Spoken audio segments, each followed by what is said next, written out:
Never seen a smile so big on my little old lady's face until I tell her I'm going fishing all weekend. Pack up all of my bait and I make plans for 7:45 and I swing around, pick up my date for the weekend. Some reason she seems to please when I'm leaving. There's something I'm missing when I'm gone fishing. When I'm gone fishing. When I'm gone fishing.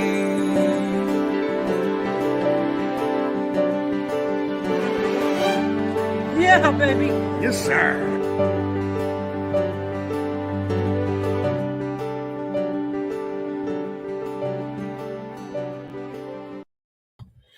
Doing some last minute adjustments. We are it's been a busy weekend. Let's just say that. I want to wish everybody greetings and hopefully you've had a fantastic Victoria long weekend. Anybody who is joining us, I can't thank you enough with everything that's gone on this weekend. Wow. That's about all I can say is wow. If you live in Ontario, you know exactly what I mean. If you live outside of Ontario and you have been seeing some of the videos and pics, you know what I mean. It's not often that we get storms like that, but we'll be talking about it with probably all three of our guests because they have lots to say. They've been doing their rounds on Facebook and social media, and yeah, wow. I hope everybody is okay. We do have a special announcement that's going to be coming up at the end of the show from Babs and Fish Whipped Apparel. Can't wait for that. So relieved, actually. It's a sense of relief, to be honest with you. But Babs and Fish Whipped Apparel have come to the aid of CFN in a big way, and we are very much looking forward to that. Speaking of coming to the aid of CFN in a huge way, I wanted to play you guys this. This is from Richard Dunlop in regards to his son-in-law, and he just wants to offer a special thank you to all CFNers.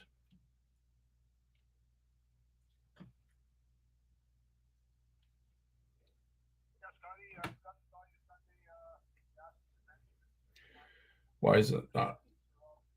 Donations. Okay, here we go. Take two. Yeah, Scotty, I forgot to call you Sunday. You asked me to mention it to remind you to thank everybody for all the donations, and that Ryan Sabowski, my son-in-law, is in remission. Okay, thanks, buddy. Thanks again so much. Bye-bye. So if you guys don't remember when we launched the Serena Slush Fund, when our beloved Serena Shaw lost her life, we did basically a bit of a fundraiser. And I kind of knew there would be a little bit left over. Let's just say that. The Shaw family, as generous as they are, they made sure of that. And Richard's son-in-law was the very, I would say, proud and taken back receiver of that extra money. And I am proud to say, I'm excited to say, overjoyed to say that his son-in-law, his cancer is in remission. So every little bit helps, CFN. And thank you to all of you for making a difference in somebody's life.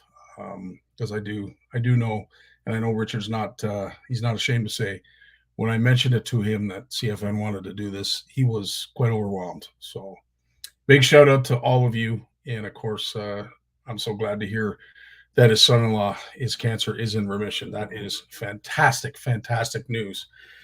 So as I said, hoping all you folks have fared okay with that wicked storm on Saturday. I was concerned because, of course, we launched the CFN Fish Off. A lot of you folks were out fishing.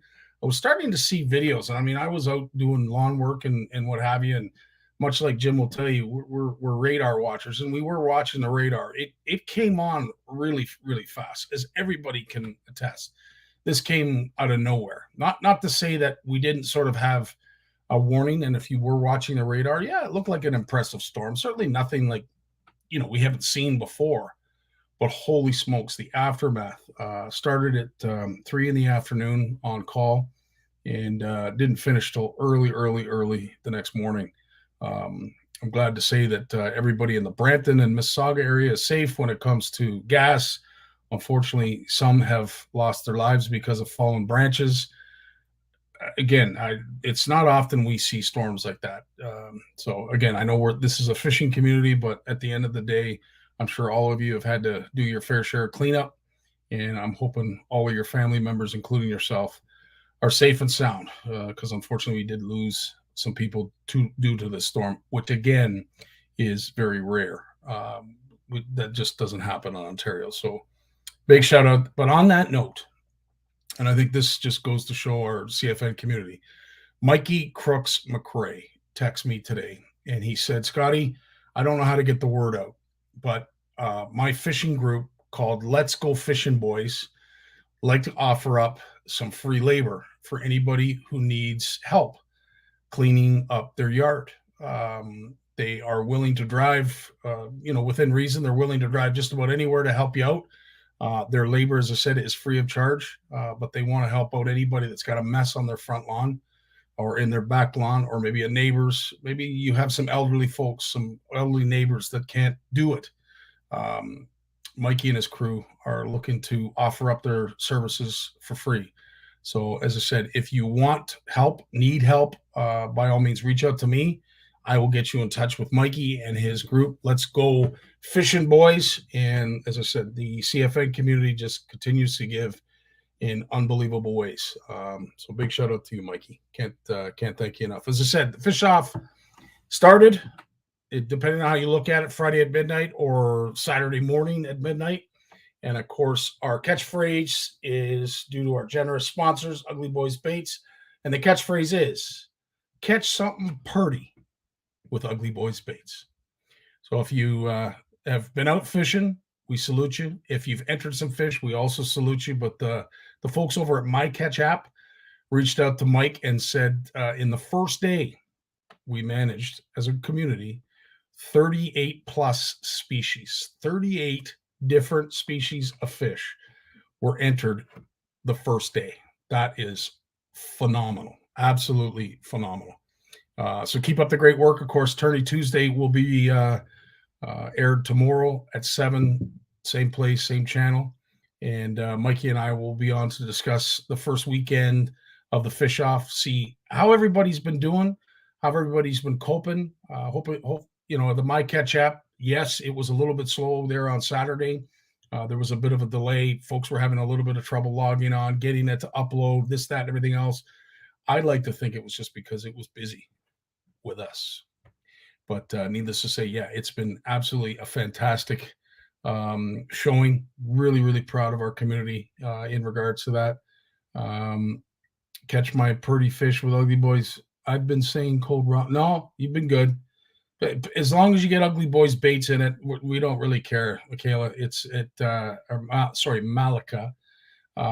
It is what it is. We are a very lenient group. Our judges certainly, to Mike's and I distaste, we are definitely lenient. And as long as you get Ugly Boys Baits in it, you're in it to win it.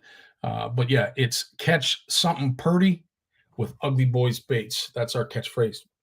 Our editing team is going to do their best, and I say that it's Steve and Walter. They're going to do their best to focus on your catches in the CFN Fish Off. Yes, we're going to be looking at the inbox as we always do, and we really appreciate anybody that takes the time to submit a fish pick and give us all the details of that fish and the story behind it in the inbox at CFN. It's very easy. You go to the CFN Facebook page, you press message, and then you're in the inbox, and you can share a video, you can share a pic, share a story, whatever you wish. But we certainly do like when it is shared on the inbox. It just makes it so much easier for the editing team, so we don't have to go through social media and look for some of the wicked catches. We want them all here on CFN. Sorry, I don't mean to be selfish, but I love to share all of them here on CFN. So big shout out, of course, to our editing team for their continued efforts. And of course, a big shout out to Barry and Sally. I always love getting really cool things in the mail. And this came on Friday, right on the eve of the CFN Fish Off. And yeah, baby, that is a walleye. And I'm going to tell you something. I used this today. I got out for a couple hours today, and not only am I excited, but Walter was excited too. Have a look.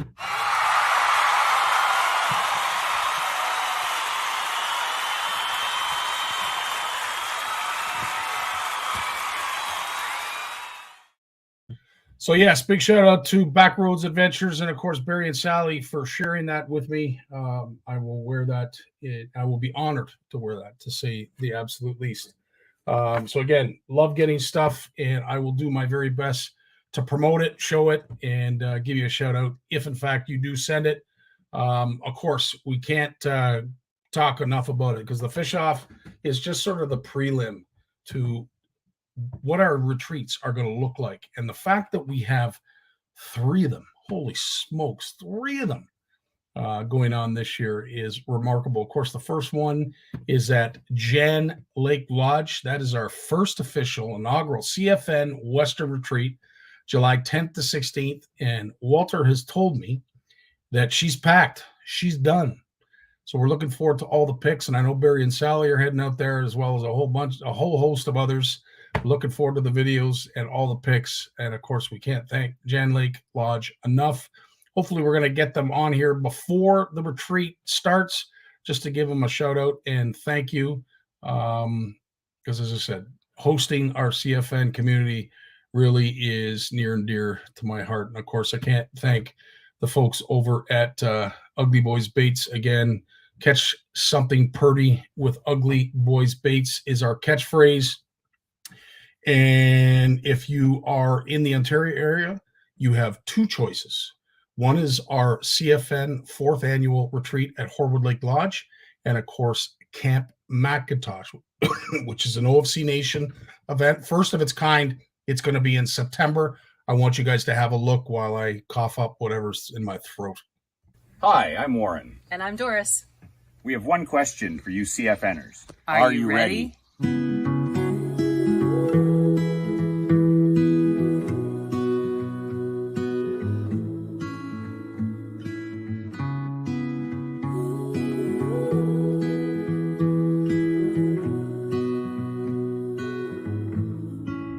Oh, baby, am I ready?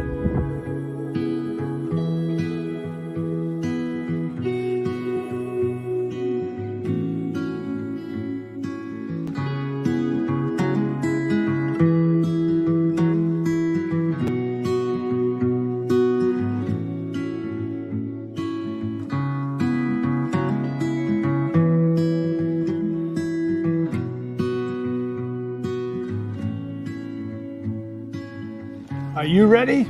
You bet I'm ready.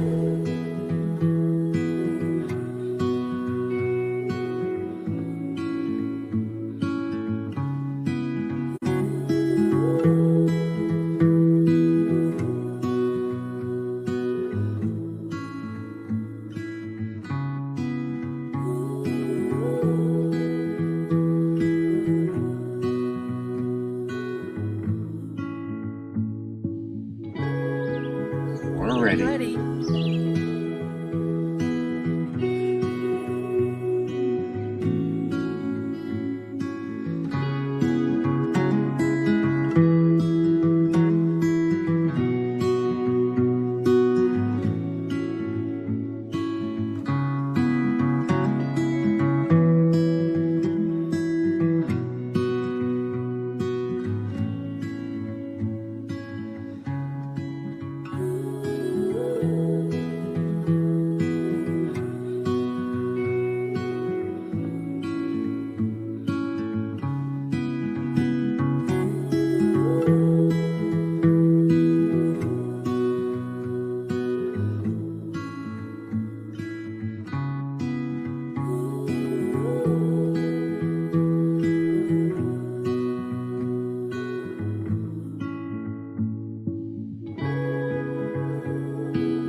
I'm ready. I'm going to see if my better half is ready. Hey, Tracy.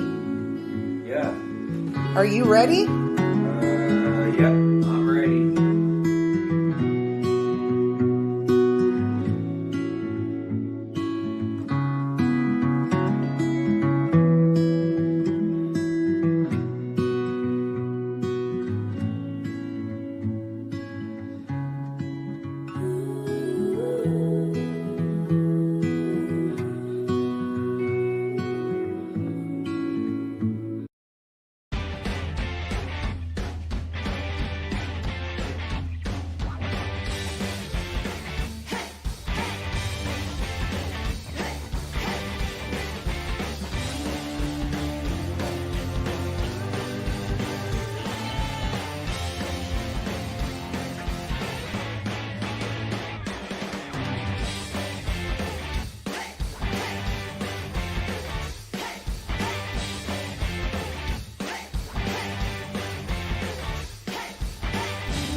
So there it is. The two retreats in Ontario. Camp McIntosh, Horwood Lake Lodge. We'd love to see you there. Last but not least, the last announcement I have, of course, I want to give this is a game changer for me. And I was out for a couple hours today. And as I said, we are not sponsored here at CFN or Scotty's Outdoors, sponsored by Bait Fuel. Maybe one day we will be, but I will say it's a game changer. And I want to put this in your tackle box. And it's very simple how we're going to do it. We are going to be making CFN stickers, CFN Proud Angler stickers available. As we said last week, it doesn't matter which sticker you choose. It could be the 4-inch, could be the 6-inch, or it could be the 8-inch. It's $10 for one of these stickers. If you want an additional 4-inch sticker, it's $1. If you want an additional 6-inch sticker, it's $2. If you want an additional 8-inch sticker, it's $5. So 2 8-inch costs you $15, and so on and so on. I want to thank Barry and Sally, as well as Tony Sizanowski, for being the two that have so far purchased stickers. But the first 5 are going to get a crack at this. We're going to put all your names on the wheel. The first 5 that buy stickers, e-transfer me your money, and I will send them off. I just want to let Barry and Sally know yours are on your way. Tony, yours are on your way as well. And I'd like to make more available to you. As I said, we have a huge announcement tonight from Babs from Fish Whip Apparel. So stay tuned to that. That'll be coming at the end of the show. But up next, the one and only Big Jim McLaughlin.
Big Jim, Can I be in the pretty contest?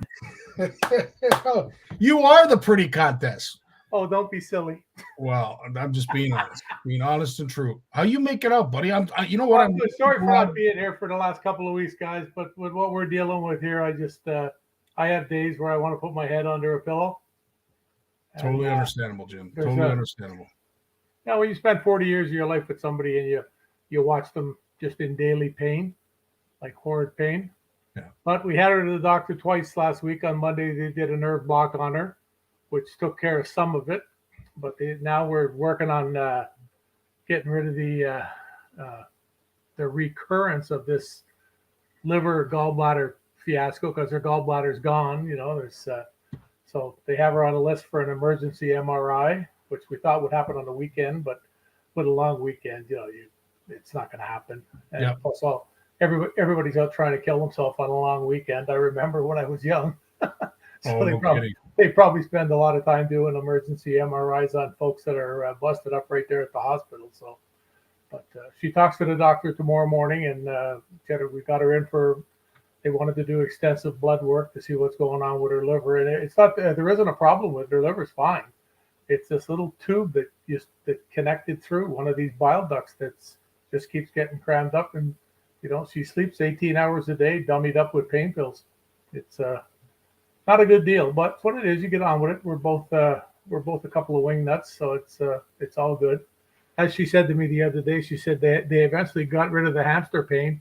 That's what she called the aneurysm one. Oh wow! So it's good. Thanks, Sally.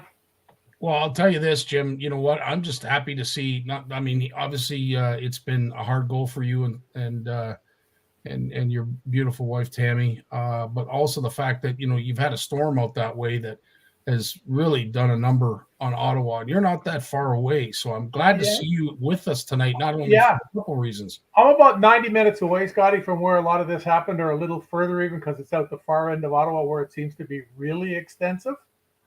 But we got rain here. My living room. Yeah. I'm looking at the lake. The boathouse. Mm-hmm. I couldn't see the boathouse for 20 minutes. Wow. That's how hard it rained. Like the yard going down to the lake, it was this much water in it, and you could just see it. And it lasted here for 40 minutes, no real damage, barely a leaf off the tree. Pretty severe wind, but it was nothing. But these, 20 minutes away, there's no power. There's trees all over the place. It's just a snake show, and you go up to Ottawa. I mean, like we were talking before I went on air, you see a silo, like one of those big giant cement silos. Yeah. It's moved over a foot on the foundation, and the top half fell off. The guy was showing you could see, on the foundation, the line of dirt where it sits, and it's moved over like this far, and it's hanging off the far side of the foundation. I wouldn't be over there filming, as I said to you, with this guy. No kidding. But I have to say, Jim, we talked about it briefly just before we went to air. Mm-hmm. And a lot of the characteristics of the damage that was caused would be somewhat you would see during a tornado event. Mm-hmm. And what is so surprising is that Environment Canada and all the experts that they have employed have said it is not a tornado that touched down. It is this wind shear event that. Yeah, I think it's called a Derico front or something. I'd never heard the term before, and I went and looked it up right away. Yeah. And it's legit, not too common, not too common at all. But like I said to you there, Greg Emile was guiding over in the Western Basin, and he put up a thing about there like a big storm coming, like you need to take refuge, get off the water if you're out there, Toronto and whatever. And it's coming that way. And 2 hours after, almost at a minute that he posted, it started here. But we could hear thunder for like 20 minutes before it got here. And it's just, for once we didn't lose power. We've lost power like 20 times since we've been here, sometimes for a couple of days. But when we had the big ice storm there, we went, I think it was like 15 days without power. We were one one little strip of houses, 15 houses. But, what do they do? Do they go out and they fix something that fixes 1,000 houses that day? Or did they go fix the 15? And I understand that fully. And that's what's happening in Ottawa, too. It's not always about me. Well, I'm so glad you said that. And I hate to turn it into a rant. But, it was interesting listening to the news last night. Being in the utilities, we worked our arse off all day Saturday and Sunday morning, mm-hmm. making sure people were safe because we had units on rooftops that are the size of pickup trucks, literally just thrown off their moorings, and gas was blowing just about everywhere. But to hear people complain that they've had to be without power for most of the weekend, and I mean like complain. I'm not talking about, that kind of sucks, whatever. No, they're outright complaining. When you see some of these hydro poles that are, 60 feet high, snap like toothpicks, how is it that you expect that to be fixed like that? Yeah, there's places in Ottawa where they showed down roads, and there's like 30 big metal towers and telephone poles that laying on cars and everything. Just the time to clean up that mess, to go cut it all out of there, however they do it. It's days, Yeah. And they said they've already restored in Ottawa. I said, I think 110,000 have been restored, and there's still 70 to go because they were just below 180. But we were pretty lucky. Like I say, there's one big tree over here fell over, a birch tree on a guy's lawn, just snapped off at the bottom. It looked perfectly good. Weird, eh? But I remember when we lived in the old farmhouse when the kids were young, our house got hit by a downburst, and it tore the roof off the house. Like I went up in the attic and I'm looking out at the farm next door, like the roof was gone. Yeah. And I'm yelling to the kids to get into the basement. I didn't know what it was. Yeah. I could hear the noise, and I still remember them all at the top of the stairs that went to the basement. And I yelled down to them, "Come on, get in the basement, get in by the furnace, quick!"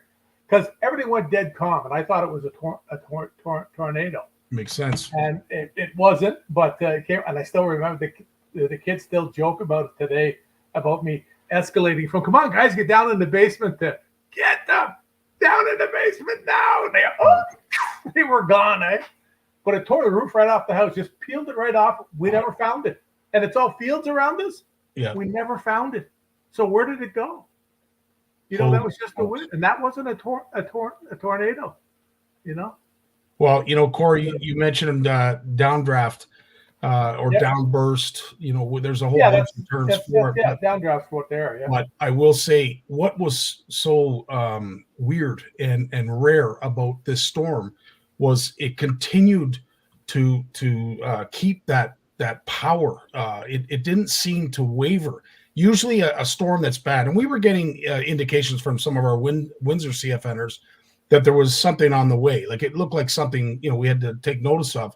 But usually something that drops or creates itself in Windsor, by the time it hits Toronto, it's, you know, it's drier than a popcorn fart. But, you know, the fact that it managed to keep that intensity all the way across southern Ontario to the Ottawa and Quebec area, that to me is a weather phenomenon in itself, not to mention the damage that it caused. Holy smokes. Yeah, well, when I looked it up, it's very uncommon, but the results are usually what you saw.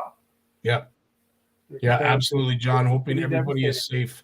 Jason has some bad news. I have heard stories of missing campers at Bon Echo who were caught up in the storm. There was a call yesterday to search and rescue us to see. This is the stuff that worries me, is that people that we don't know are unaccounted for. Yeah, you're out in a canoe and you're gone, you know, you get caught in the waves. Like one of the 8 people was a lady, or I don't know if it's a lady. I thought it was a lady from the way they talked, drowned in, I think it was the Ottawa River further down. Jeez. Got caught out there and, you know, got flipped in the canoe and, you know, obviously probably didn't have a life jacket on. Well, yeah, I mean, we could certainly. But there's that. Hey, I got to throw a big thank you out to Babs for sending over the bus for the kids this weekend. I got my kids thing again this weekend on the docks here. Nice. Yeah, I got 8 or 10 guys coming down. Gord Routcliffe, Pevy Pritzian's coming down. The guys from Goldwing Tires in Ottawa are coming down. John Delavo and Peter Gard. Who else? I'm having a brain fart, but I got a whole bunch of guys coming down to help out that. So we got a bunch of prizes. Everybody chipped in. I got boxes here. Peter Cito sent a box over from his company. Pure Fishing sent me stuff. I got stuff from Shimano. Who else? It's ongoing. It's like there's lots of stuff for the kids, and I'll have good stuff for the summer. We're not going to be doing the Renegade Bass Big Jim's Kids this summer. They figured it was a little too quick to go back to it. Right. To plan it, and nobody had planned it. I sort of got to them late because I didn't want to jump on it and have to cancel it again. Right. But, we got that going, but no, it's a good thing. And now, Jim, if anybody has kids that want to join, where do they go? How do they sign up? All I got to do is show up before 9 at the town dock in Sealy's Bay. Here, it's just above Kingston. If you want to come down and help, bring a pair of long nose pliers, pull some hooks out of sunfish. It's a great time. It's only 2 hours. You know, there's no 5 hours dragging it on with kids rubbing their faces against poles and stuff like that. You know, we just bring them down. I hope the little girl comes. She caught I think she caught 72 fish last year or 3 years ago. The last time we did it. Yeah. Wow. Yeah. I got a couple of rods and reels there for prizes for the biggest fish, and maybe the person who brings me the nicest present. No, I'm just kidding. It's just what they need, more fishing stuff, eh? Well, you know, Jim, it's nice to see events like this, you know, starting back up. I'm excited. You know, and it is, because the world, unfortunately, is going the other way. Like we in North America, again, I don't know what the numbers are, and I don't want to really talk too much about it, but when you do hear about what's going on, you know, in other areas of the world, we got it pretty good here right now. Yeah, no, there's no ifs, ands, or buts about that. So I'm looking at that, and I was talking to a buddy of mine last night. He could try to get me out to do some walleye fishing right at the beginning of next week, maybe on Monday or Tuesday, because I just my boat's here. I have to go and get it. They eventually got it rigged. It was here last October. We just got it rigged now. Oh, jeez. So yeah, well, I'm not pushy like that either, too, eh? Well, I know bass season isn't open necessarily, but I'm honored that you're going walleye fishing. Don't start me. No, don't. It's like, you know what it is? It's like winding something up until you hear it click. Yeah. When I see guys launching boats, guys that I know, and they have 10 rods on the deck, including flipping jigs, spinner baits, don't tell me you're going pike fishing. Nothing has a leader on it. If you had a couple of jerk baits with leaders and a spinner bait, yeah, But when you're beating the bank, you don't beat the bank for pike. That's not what you do. That's not the way it works. Like I saw guys in here the opening weekend tossing frogs, and the guy comes by and he doesn't see me sitting there, and all of a sudden he realizes that he's had, eh? And I said to him, geez, I said, you're plundering the bass a little early. And he goes, oh, no, I always fish for pike with a frog like this. I said, really? Well, I've lived here for 6 years now, and I've caught maybe 6 pike. So you might want to, look for a better spot, eh? Now, at that time, bass had not gone to beds. They had not even come shallow. And my buddy Doug here dropped off some crappie fillets last weekend. And he says to me, he fished Friday and Saturday. He says to me, now this was a week ago, not just a weekend past. He said, Friday and Saturday, he says, I fished crappies, and he hadn't done it in years, and he said, it was stupid. He said, they were right where they always used to be when I used to fish for them here. And he has a cottage here, comes up, and he says to me, Friday, Saturday, I didn't see a single bass. I didn't catch one. Nothing. He said, on Sunday, they were just everywhere. And he said, they'd look at you, you'd look at them, and they were gone. Yeah. That's a mark that they're just coming shallow. I would assume right now that it would not be too hard to go down the back and get your fill. They'd be out there if you wanted to, but it's what it is. People are going to do it, and then they say to me, well, I'm just releasing them. I'm not. Well, no, when you stand in a bay and you throw a spinnerbait repeatedly into a patch of stumps, and every time you throw it in, you pull out a bass, you are not trying to catch a pike. You are blatantly poaching. You are trying to catch fish that are out of season, and that's how the game wardens can get you, and they can charge you with attempting to take. That's why they stand and watch you. Just releasing them doesn't make it not, like illegal. You're not supposed to be trying to catch them. It's that simple. No, and Mad Cam, there's that's a two-sided coin. Obviously, yeah, they're not always in the right area too. Like a lot of guys were up north last weekend, and yeah, they went up to Algoma and up above North Bay, and that where there is no bass season or it's open. It's a tough one. But when you see guys in the Rideau Lakes, no, I'm not buying that. No, it is definitely called, as Mark says, molesting the bass. It is absolutely, yeah. I had one out here the other night. I've had 2 this year. I had one. I showed you the picture. Ate the pumpkin seed. Yep. With I'm using the little Macbeth. I'm catching crappies one after the other and pumpkin seeds. If it's a crankbait, I gotta fish it. It's what it is. When I wake up in the morning, I look on the table beside the bed and there's a handful of crankbaits there. You know what I mean? I have to watch if I start banging at the alarm clock.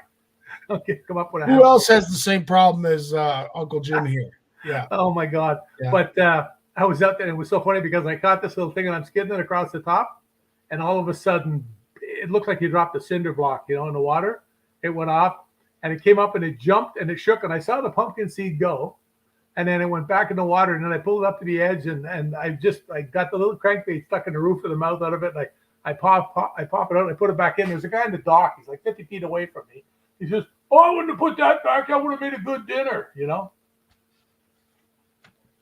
Well, you don't keep bass that size, and you don't keep them out of season.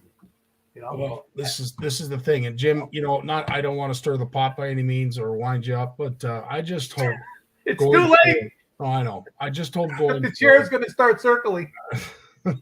that it doesn't. I don't want it to become like like not. I don't want to say a cool thing, but like an underground thing. Like all of a sudden, there's going to be like a site that you go to post out of season fish. I wouldn't doubt it. I wouldn't doubt it's there now if you look for it.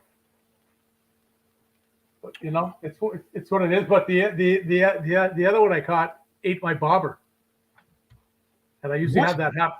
Like it ate the float off the top while fishing for the crappies with a little jig, you know. No way. Because I slide the float across the top and then let it sit. And when I slide the float, they eat the bobber. I caught one a couple of years ago that actually got wedged in the roof of its mouth. No way. Float, and I got it in. It was funny because he's halfway up the line and the jig is like 15 inches away from him under the float. Yeah, unless you had pictures, no one would believe that. But I'm really looking forward to going walleye fishing.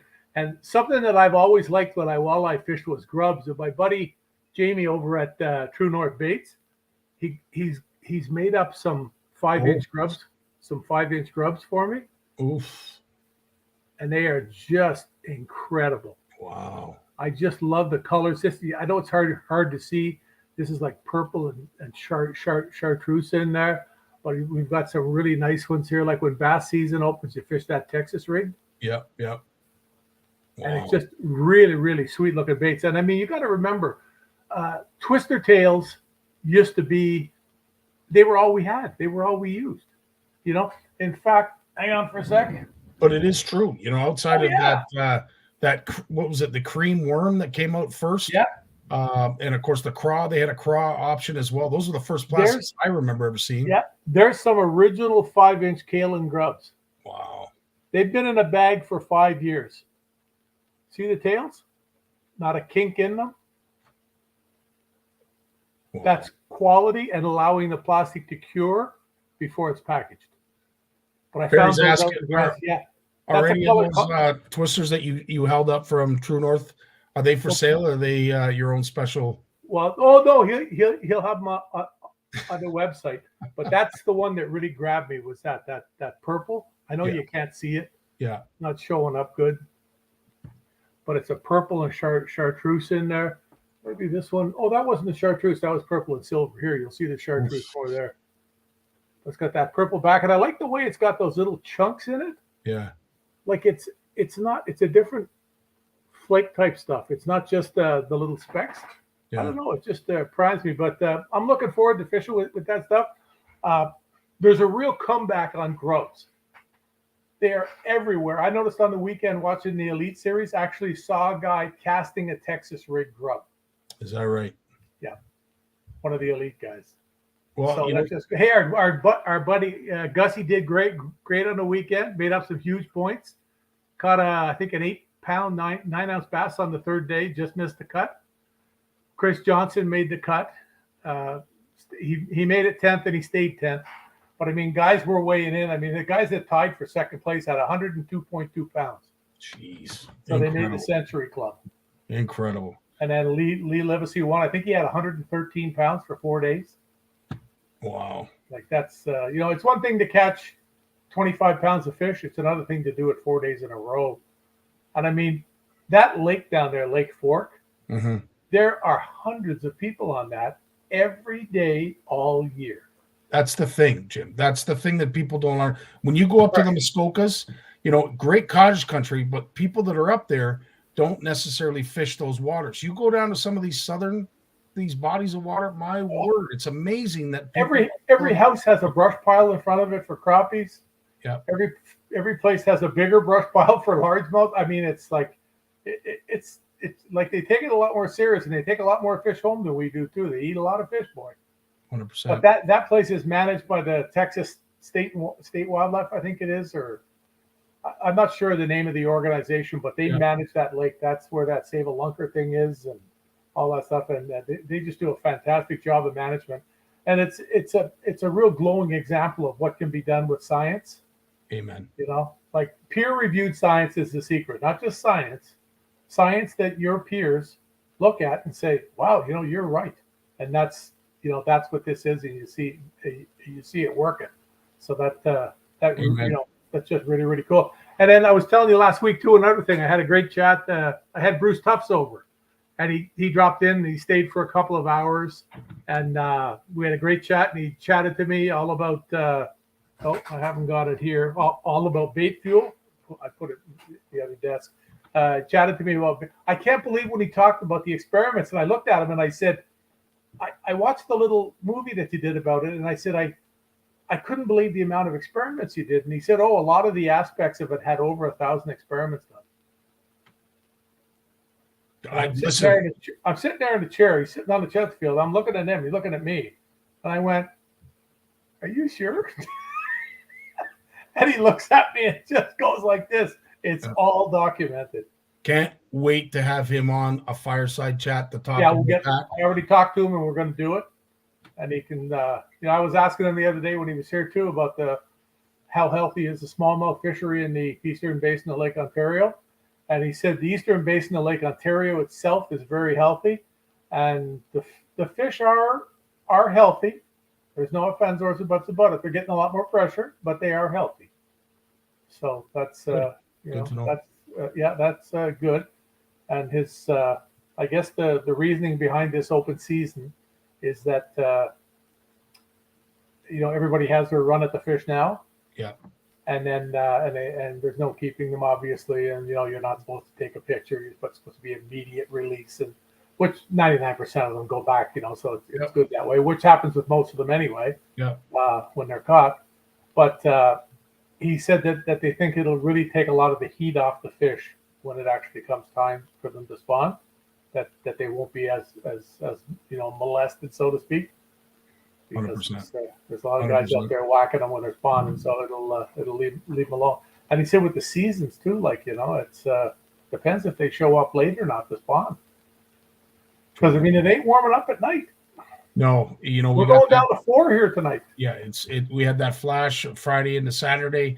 The storm goes through, and all of a sudden, we were wearing shorts Saturday.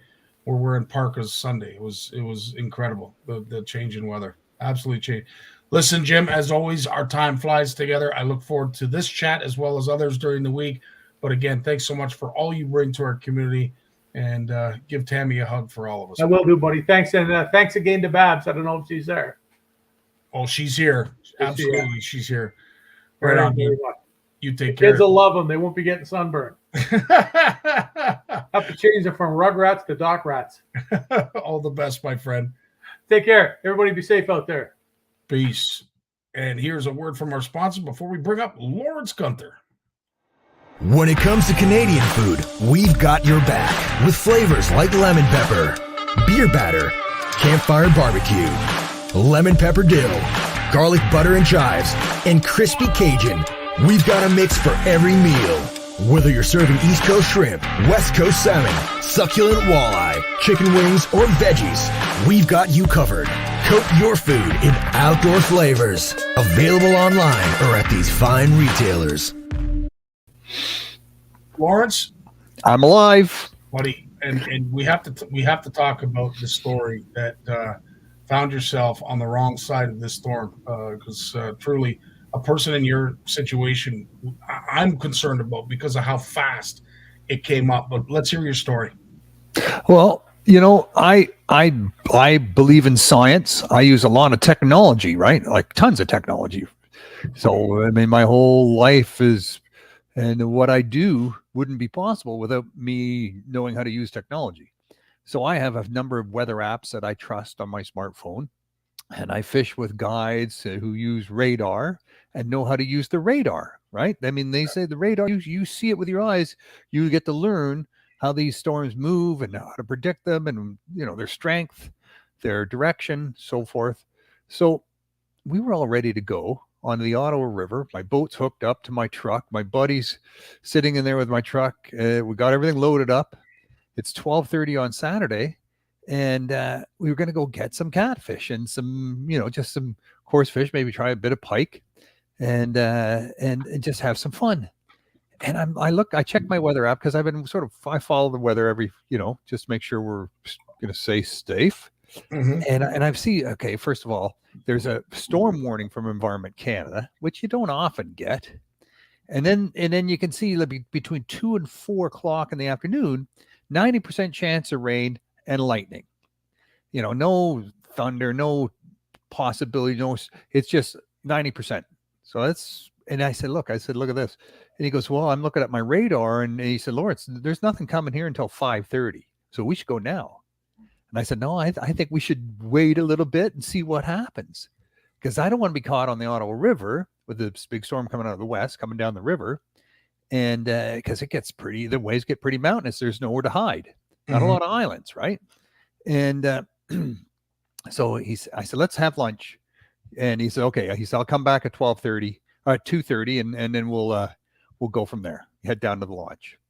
So at 2:30, 2:45, he calls me from this truck. He's heading over back to my place. It's just storming and raining like crazy. And we just got emergency alerts on our phones. And he says, Lawrence, I just got an emergency alert. I said, yeah, so did I. And he goes, I don't think we should go. And I said, no, I don't think so either. So he turned around, went back home. About an hour later, I'm on my back porch watching the storm roll in, listening to it. We face southwest, and we're under a roof, but it's wide open. And I watch a lot of storms roll in back there. And this one's coming in, but it's really coming in. Like, it's coming in right under my roof. We're getting soaked. We have to step back, take the pillows off, move them back because everything's just swirling. Branches are flying, and lights are flickering in the house, and they go out. And by 4:30, it's past. But the sirens are going everywhere, just going everywhere. So I'm thinking, holy mackerel, that was one intensive storm. So I get the radio out and I'm listening for some reports. And a lot of radio stations are down. They lost their electricity. A lot of the cell phone connections, towers are down. So there's not a lot of communication going on. So I'm texting friends, see how they're doing. And I get through to my buddy, and his power's down, but he just installed a Generac the month before. $13,500 installed. If you want to know what one of those cost you. Oof. Oh yeah. And his wife said she was pretty upset with him that he did it. But look who's laughing now, right? Now he's got a charge station set up on his street with a sign on his tree saying anyone needs to charge anything, come on by. I got to set up on the front porch here. God bless him. Oh yeah. Yeah. And every house in his neighborhood's down. There's trees down everywhere. Like trees down everywhere. Absolutely everywhere. Over 200 telephone posts snapped off, 4 big hydro transmission towers crumpled. It's a massive cleanup, and it's all over Ottawa. And on the outside, when you hear stuff like this, and of course we got hit hard here too, but it seems like Ottawa got hit a little bit harder, or in some cases a lot harder. But just to hear people complaining, oh man, I tell you, why the guys, folks, girls, whatever, it doesn't matter. Be patient. The mayor was on the radio this morning, Scotty, and pleading to people to stop calling the town to lay complaints about people's generators running at night. Like people have CPAC, right? People need their sleep aids. They need electricity, and he said it's not illegal to run a generator to keep your house powered up. He said, stop calling. You're just tying up the lines. And he's telling everyone to stay home.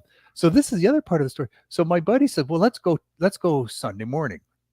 And it hasn't sunk into either of us how big the storm was yet, because there's just no news reports, right? Everything's down. So I said, you know what? I Sunday morning at 7:30, I texted him. I said, the mayor is saying everyone stay home. Like there's just too much damage. Emergency crews have to be moving around. I said, this is not the time for us to be driving around the city, towing my boat around, and adding a potential another disaster to what was already a disaster. And by then we knew 3 people had died in Ottawa, and a 4th person had died on the Ottawa River, right where we were going fishing when their boat flipped. And a 51-year-old woman drowned, right where we were going to go fishing. Oh. And so we took a pass on fishing Sunday. And then this morning, Monday morning, we went, and I'm listening to the news again, first thing. And they're saying that with the power going out, the entire sewage treatment plant went down. And they have backup generators, but not enough to run the sewage treatment plant. So we still have a lot of joint sewage sort of storm drains in older parts of Ottawa. And when the rain fills up, the storm drains, it can back up into the sewage drains and back up into people's houses. But they have large storage tanks now they've installed to hundreds of millions of dollars to catch that. But this time they had to open up the 24 drain valves going into the Ottawa River on Saturday afternoon after the storm, because they had no treatment capacity for the sewage.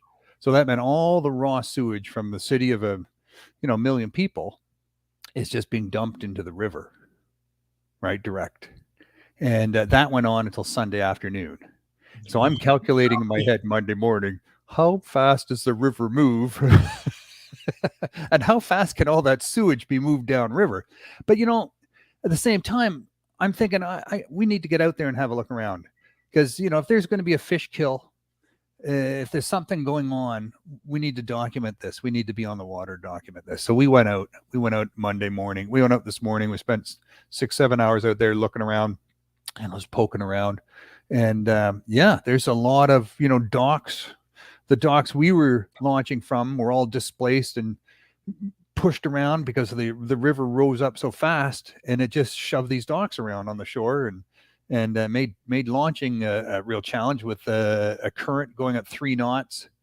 And it was a challenge getting the boat in the water and getting it out again. But we had lots of good helpers around there at the yacht club. They're happy to give us a hand and get us in, get us out, and just to see what was going on out there. And there's a lot of debris, a lot of pretty weird situation, pretty weird. Well, it is. And it's the anomaly of something that I think, and again, I'm not here to proclaim anything, but I think we have to get used to it because the intensity of some of these storms isn't going to go away. I think we've been talking about it at great length, with the amount of moisture in our atmosphere and our rising temperatures, whether you agree, disagree, doesn't matter.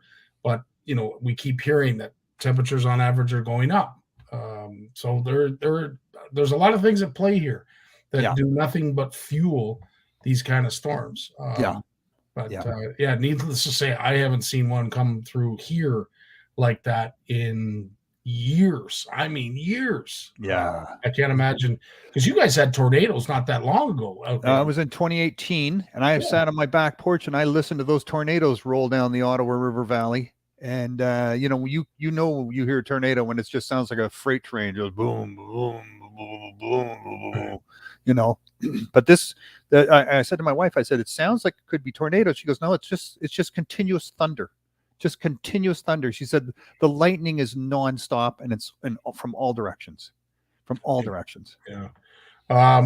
Interesting question Christina has. And you know what? I would say the answer should be, or at least you would assume would be straightforward. But I don't know. That's a good question. Lawrence, can lightning hit water? And if yes, does it affect fish? Well, I know it hits water. But does it affect fish? I don't know. I think it gets dissipated fairly quickly through water. Water is a conductor, but it spreads it out fairly fast, so it loses its oomph. But I think if you're fish right near the surface or in the direct path of impact of the lightning, for sure, it's like electrofishing, right? It can stun the fish, and if the power is too high, it'll kill the fish. When these fish are killed by electrofishing sampling, they sink right away. They don't float back up for about 24 hours. So we were looking for signs of dead fish, but the current's moving so fast, the evidence has moved downstream so quickly. It's like the fish kill of 2019, where we had back-to-back fish kills on the Ottawa River 6 weeks apart, right? And if it wasn't for anglers being right there at the time, taking pictures of these fish flowing out of this small tributary into the Ottawa River, we never would have known that fish kill took place in that tributary. We just would have seen, well, there's thousands of dead fish lining the riverbank of the Ottawa River. Where did they come from? So I have to ask, and this is the obvious question, and I don't live in the Ottawa area, and I based on your answer, I'm going to be thankful, or it's not going to matter. But when you aren't able to treat sewage, and you have to offload it for obvious reasons, whether it's a huge downpour of rain, or you lose power and you're unable to process it properly. Are we able to treat water that comes in? Obviously, we can't treat the water that goes out, but can we treat the water that comes in? Because to me, it's horrifying to know that if we are dumping that into the river, what's coming back in the taps?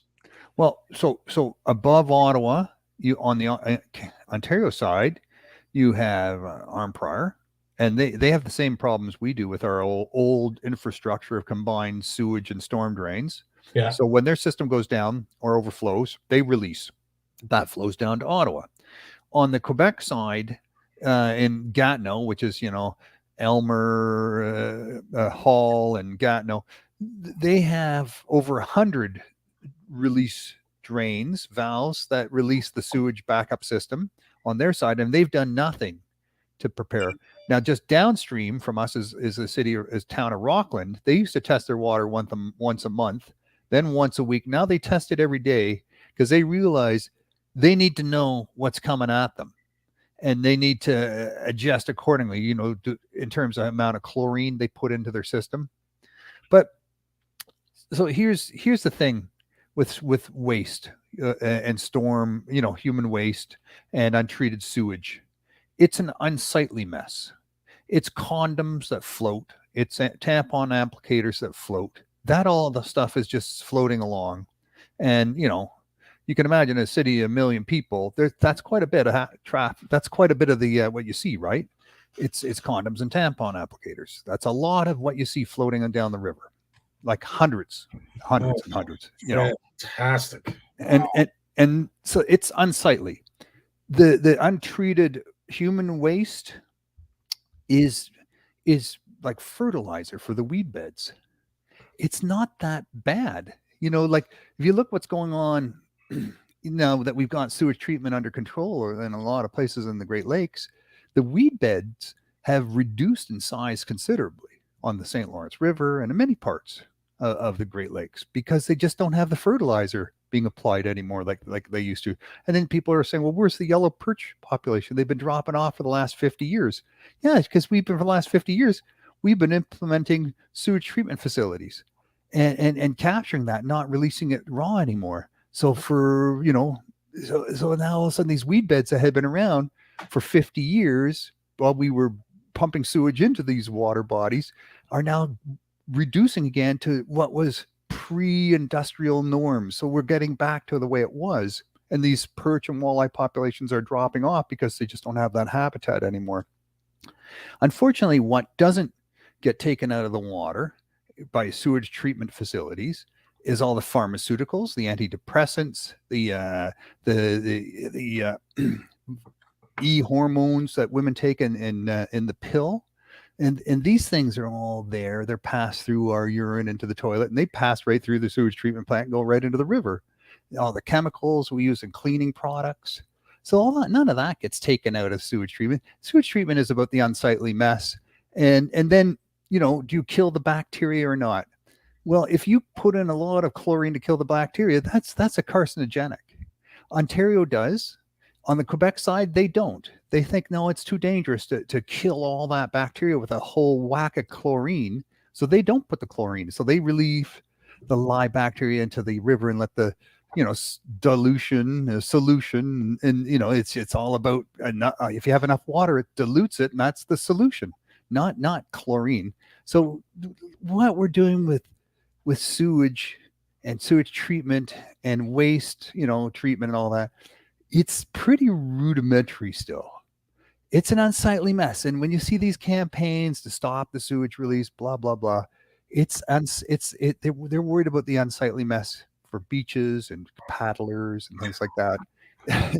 It's not, it has nothing to do with fish health. None of that is benefiting fish health to a degree. I'm chuckling here because Steve Shaw just put up, he said, so that's why I can't get fish. I can't catch fish. They're all depressed. It's true. No, that's not that. I've heard this from muskie anglers that guide below Montreal. And they said the male muskie, normally male muskie will just hammer anything, right? They're just like monsters. They're just, if it moves, they want to chew on it. Your propeller on your electric motor, anything. And now he said they're just more lethargic, and he claims it's antidepressants. What? Oh yeah, that's what Mark Thorpe. He's been guiding on the Muskie River for 25 years. That's what he claims is happening to the muskie. He sees them, and he says they're just not as aggressive as they used to be. Wow. I don't even know what to say to that. That's local knowledge. That's not science-based knowledge, right? But the science normally follows, and what we know already is that science shows that there is considerable amounts of hormones in fish that's interrupting their endocrine. And we know that. Once they start looking, they see what anglers have noticed. 100%. Corey, you're out on the West Coast.